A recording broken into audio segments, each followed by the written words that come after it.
सच्ची डरावनी कहानी, खाली हवेली का रहस्य। ये कहानी उत्तर भारत के एक छोटे से गांव की है, जहां एक पुरानी हवेली कई वर्षों से खंडहर में तब्दील हो चुकी थी।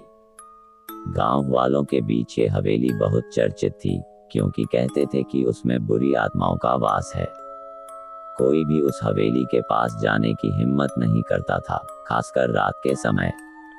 रमेश, एक 25 वर्षीय युवक जो शहर में पढ़ाई कर रहा था, छुट्टियों में गांव लौटा। उसने गांव के लोगों से हवेली के बारे में कई कहानियां सुनी। उसका मन कई दिनों से इस हवेली के रहस्य को जानने के लिए उत्सुक था।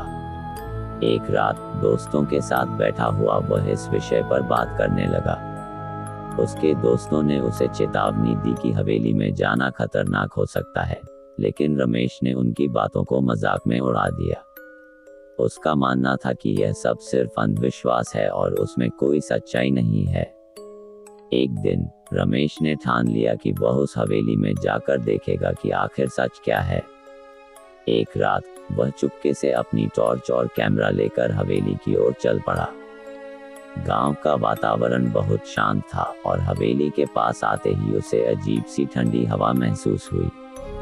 हवेली के बड़े बड़े दरवाजे टूटे फूटे थे और अंदर की दीवारों पर धूल और मकड़ी के जाले लगे थे। रमेश ने अपनी टॉर्च ऑन की और हवेली के अंदर कदम रखा। जैसे ही वह अंदर गया, उसे महसूस हुआ कि कोई उसकी ओर घूर रहा है। अचानक उसे सीढ़ियों के पास किसी के चलने की आवाज सुनाई दी। उसका दिल जोर से धड़कने लगा, लेकिन उसने खुद को समझाया कि यह सिर्फ उसका वहम है। वह धीरे धीरे सीढ़ियां चढ़ने लगा। ऊपर पहुंचते ही उसने देखा कि एक पुरानी खिड़की जोर से खड़क रही थी, मानो किसी ने उसे जानबूझकर खटखटाया हो। तभी एक साया उसकी आंखों के सामने से गुजरा।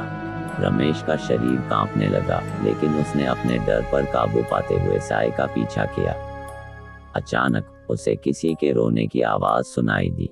वह आवाज हवेली के सबसे पिछले कमरे से आ रही थी। रमेश ने हिम्मत जुटाकर उस कमरे का दरवाजा खोला। अंदर का दृश्य देखकर उसकी आत्मा कांप उठी। कमरे के बीचों बीच एक औरत सफेद साड़ी में बैठी थी। उसका चेहरा पूरी तरह से झुका हुआ था। रमेश के पूछने पर वह औरत धीरे धीरे उठी और उसकी ओर देखने लगी।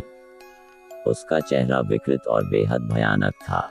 रमेश जोर से चिल्लाया और भागने की कोशिश की, लेकिन उसके पैर जैसे जाम हो गए थे। वह औरत उसके पास आ रही थी और तभी हवेली की सभी खिड़कियां और दरवाजे जोर जोर से खड़कने लगे। अचानक किसी अज्ञात शक्ति ने रमेश को जमीन पर गिरा दिया। वह बेहोश हो गया। जब सुबह गांव वालों ने रमेश को हवेली के पास बेहोश पाया, तो वे उसे लेकर तुरंत अस्पताल गए। होश में आने पर रमेश ने हवेली के अंदर घटी सारी घटना सुनाई।